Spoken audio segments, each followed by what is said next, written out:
हाँ तो बेटा, हमारा जो आज का टॉपिक है अवयवों के गुणन के गुणधर्म। ये हमारे छूट गए थे थोड़े से, तो बेटा इनको मैं बता रहा हूँ। हालांकि हमने योग के गुणधर्म तो तुम्हें पढ़ा दिए थे, अब होते हैं गुणन के गुणधर्म। जैसे वहां तुमने योग में पढ़ा था कि a प्लस बी बराबर बी प्लस ए, यानी अवयवों का जो योग है वो इस नियम का पालन करता है।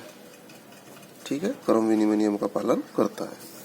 लेकिन बेटा यहाँ जो गुणन है वो इस क्रम विनिमय नियम का पालन नहीं करता।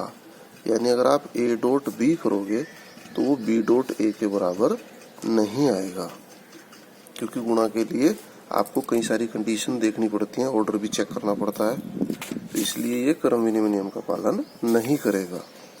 उसके बाद बेटा आता है सेकंड, क्रम विनिमय के बाद जो तुम्हें पढ़ाया था वो था साहचर्य नियम। अभी आया बेटा साहचर्य नियम।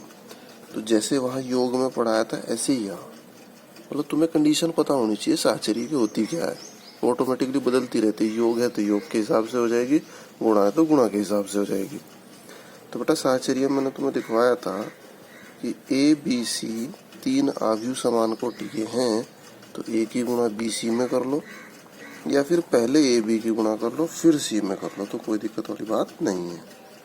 तो यहाँ ध्यान दें आप, साहचर्य नियम के लिए ये दोनों पक्ष परिभाषित हो सकते हैं। उसके बाद आता है बेटा थर्ड नियम। थर्ड नियम में आता है वितरण नियम, इसको इंग्लिश में हम बोलते हैं डिस्ट्रीब्यूटिव लॉ। देखो बेटा वितरण नियम में क्या होता है, वितरण नियम में आपके पास वही ए बी सी तीन आव्यूह हैं, तो ए की डॉट जब आप बी प्लस सी में करेंगे तो पहले ए बी आएगा और फिर प्लस ए सी। ध्यान रहे बेटा ए सी आएगा ना कि सी ए, क्योंकि ऊपर आप पढ़ चुके कि ये इसका पालन नहीं करता। इस चीज का विशेष ध्यान रखें बेटा कि A B does not equal to B C, इस चीज का विशेष ध्यान रखें। उसके बाद आता है आपके पास फोर्थ नियम।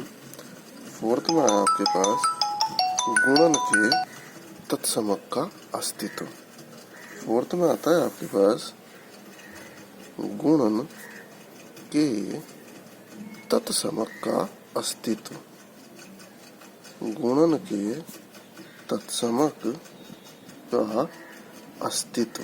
तो बेटा गुणन के तत्समक का अस्तित्व जैसे वहां आपने पढ़ा था तत्समक यानी आइडेंटिटी, वही यहाँ है कि एक आव्यूह ए है, इसमें आप काहे की गुणा करते हैं कि वो ए ही रहे। तो सीधी सी बात है, वन की गुणा करते हैं और वन क्या होता है आपके पास आई वाला मैट्रिक्स। तो बेटा अगर आप ए की गुणा आई में कर दे तो ए पर कोई फर्क नहीं पड़ता, जो नियम वहां थे वही आए, वहां प्लस के थे यहाँ गुणा के। तो आई जो है ये आपका क्या कहलाएगा, गुणन का तत्समक। उसके बाद बेटा हम अपने टॉपिक पर चलते हैं जो हमारा चल रहा था, सममित तथा विषम सम्मित आव्यूह। इससे पहले आप परिवर्त आव्यूह पढ़ चुके।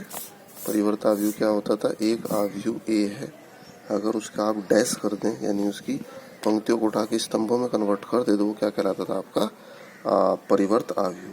तो वैसे बेटा सम्मित आएगा। सम्मित में क्या है आपके पास, यदि आव्यूह ए इस प्रकार है कि ए का डैश आप करें और वो ए के ही बराबर आ जाए, यानी ए डैश करने पर भी वो ए ही रहे, तो ऐसा आव्यूह क्या कहलाता है बेटा, सम्मित आव्यूह।